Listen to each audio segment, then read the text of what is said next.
आज हम लोग गॉस की प्रमेय के अनुप्रयोग पढ़ेंगे और उसमें पहला आपका टॉपिक है अनंत लंबाई के सीधे तार के निकट स्थित बिंदु पर वैद्युत क्षेत्र की तीव्रता। ठीक, चलिए देखते हैं। मान लेते हैं एक अनंत लंबाई का कोई सीधा तार है जिसके निकट स्मॉल r दूरी पर स्थित कोई बिंदु क्या है, P है, जिस पर आपको वैद्युत क्षेत्र की तीव्रता ज्ञात करनी है। तो इसको ज्ञात करने के लिए हम क्या करते हैं, इस बिंदु पर इस तार के चारों ओर एक गॉसियन पृष्ठ खींचते हैं। चूंकि तार की जो आकृति होती है वो कैसी होती है, बेलनाकार, इसलिए जो खींचा गया गॉसियन पृष्ठ होगा वो भी कैसा आएगा, बेलनाकार आएगा।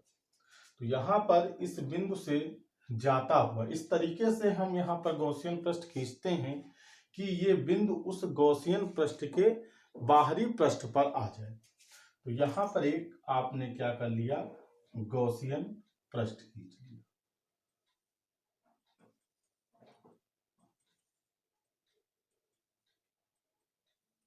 ये आपने गॉसियन पृष्ठ खींची। अब यहां पर आपको बिंदु P पर वैद्युत क्षेत्र की तीव्रता ज्ञात करनी है। इसके लिए हम यहां पर सूक्ष्म क्षेत्रफल क्या मान लेते हैं, dA मान लेते हैं। सूक्ष्म क्षेत्रफल क्या मान लिया हमने, dA। और इस बिंदु पर इसको दिया गया आवेश कितना है, +q है, हमने मान लिया +q है। तो यहां पर जो उत्पन्न वैद्युत क्षेत्र की तीव्रता होगी वो मान लेते हैं उसका स्थिर सदिश क्या है, वेक्टर E है। और क्षेत्रफल अवयव का वेक्टर सदिश क्या है, क्षेत्रफल सदिश वेक्टर D है। यहां पर वेक्टर E जो होगा इस पृष्ठ के लंबवत होगा और क्षेत्रफल सदिश भी आप जानते हैं जो क्षेत्रफल होता है उसका सदैव लंबवत रहता है। तो यहां पर E और dA दोनों एक ही दिशा में होंगे। अब यहां पर इसके दो पृष्ठ हैं, एक देखिए ये वाला वक्राकार पृष्ठ होता है बेलन में और एक ये वाला पृष्ठ होता है, एक ये नीचे पृष्ठ होता है। तो हमने एक क्षेत्रफल सदिश यहां माना है, एक क्षेत्रफल अवयव हमने यहां पर मान लिया, कितना, कुछ भी मान सकते हैं, इसको हमने मान लेते हैं dA डैश मान लिया। तो इसका क्षेत्रफल सदिश जो होगा वो ऊपर की ओर dA डैश होगा, dA डैश होगा। और यहां पर भी वैद्युत क्षेत्र की जो तीव्रता होगी उसकी दिशा किधर को होगी, इस तरीके से इधर को। तो दोनों के बीच में कितना कोण बनेगा, 90 डिग्री का। यानी कि यहां से जो निकलने वाला वैद्युत फ्लक्स होगा वो वैद्युत फ्लक्स या वैद्युत बल रेखाएं जो होंगी वो क्या आएंगी, इनके दोनों के डॉट प्रोडक्ट के बराबर, यानी E डॉट dA डैश। और E डॉट dA डैश किसके बराबर होगा, E dA cos 90 के, और cos 90 का मान क्या होता है, 0। तो यहां पर इससे और cos 90 का मान जब 0 हो जाएगा तो यहां पर जो फाई E डैश का मान होगा वो भी कितना आ जाएगा, 0 आ जाएगा। ठीक, तो केवल जो वैद्युत बल रेखाएं निकलेंगी वो कौन से पृष्ठ से निकलेंगी, वक्राकार पृष्ठ से निकलेंगी। ठीक, तो यहां पर हम क्या लिखते हैं, देखिए यहां पर हम लिखते हैं, शुरुआत में देखते हैं क्षेत्रफल अवयव dA, केवल आपका क्षेत्रफल अवयव dA से निकलने वाली वैद्युत बल रेखाएं देखेंगे। तो यहां पर क्षेत्रफल अवयव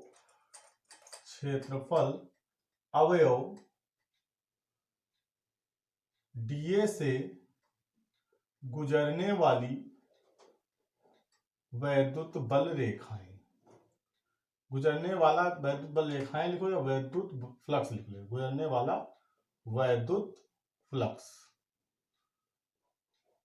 कितना आ जाएगा, देखिए phi is equal to vector E dot vector dA, ये वाला आपका 0 ही हो जाएगा।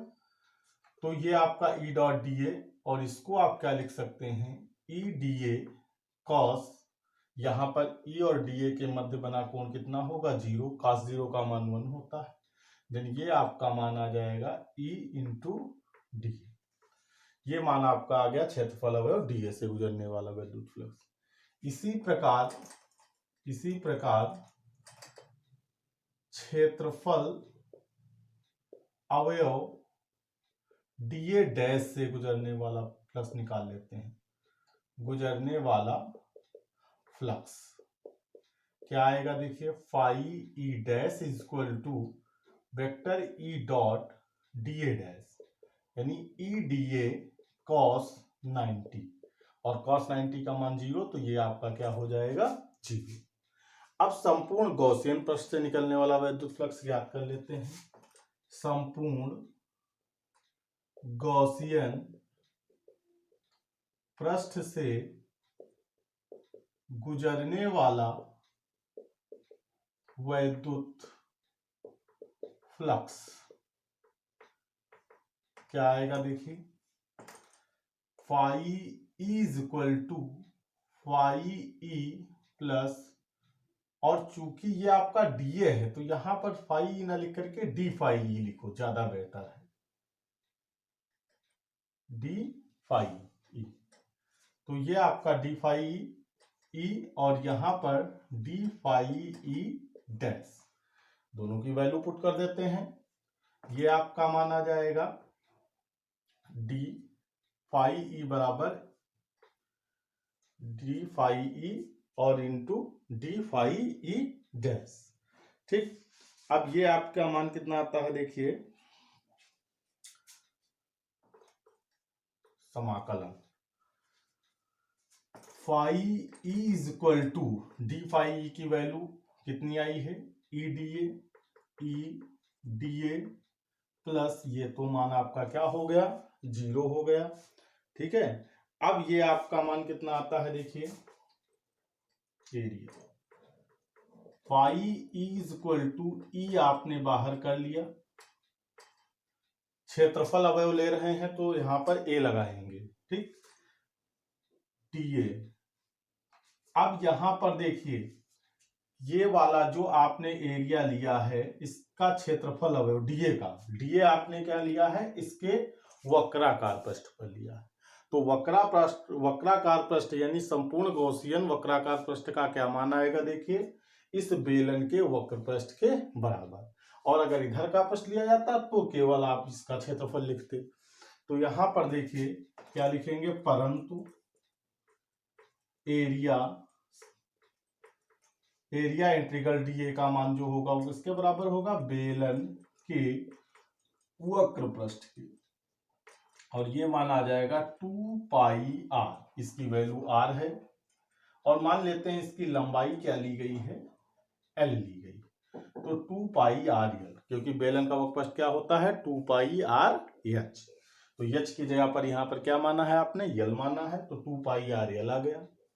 अब ये आपका मान कितना हो जाएगा देखिए, ये मान यहां रखते हैं, फाई इज इक्वल टू ई और 2 पाई आर यल।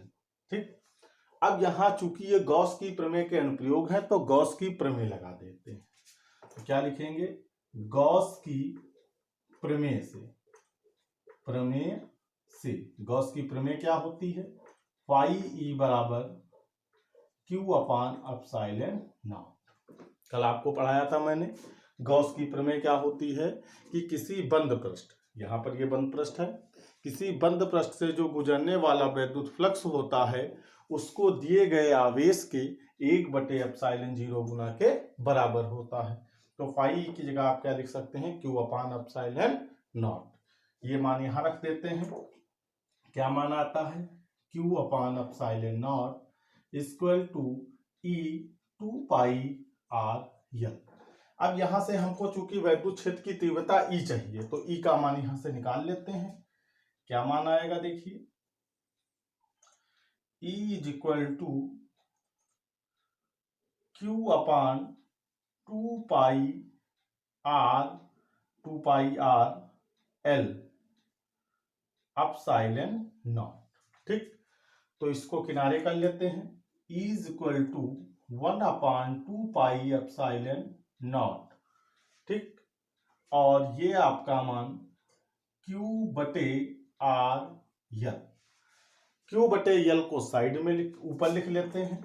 यहां पर 1/2 पाई एप्सिलॉन नॉट क्यू बटे यल बटे आर, और क्यू बटे यल का मान किसके बराबर होता है? रेखीय आवेश घनत्व लैम्डा के बराबर। आप जानते हैं रेखीय आवेश घनत्व क्या होता है? जो रेखीय आवेश वितरण होता है उसमें एकांक लंबाई पर जितनी आवेश की मात्रा होती है उसे हम रेखीय आवेश घनत्व कहते हैं। तो क्यू बटे यल की जगह पर क्या लिख सकते हैं? परंतु क्यू बटे यल जो है ये बराबर होता है किसके? लैम्डा के। तो ये आपकी वैल्यू आ जाती है E is equal to 1/2 epsilon naught lambda upon r. यही आपका व्यंजक आ गया। या इसको अगर थोड़ा सा सही करके लिखना चाहें तो इसको लिख सकते हैं is equal to 1/4 pi epsilon naught. यहाँ पर 2 था, 4 बनाया है तो 2 से ऊपर नीचे गुणा हो गई, तो ये आपका मान क्या आ जाता है? 2 लैम्डा अपान आर आ जाता है।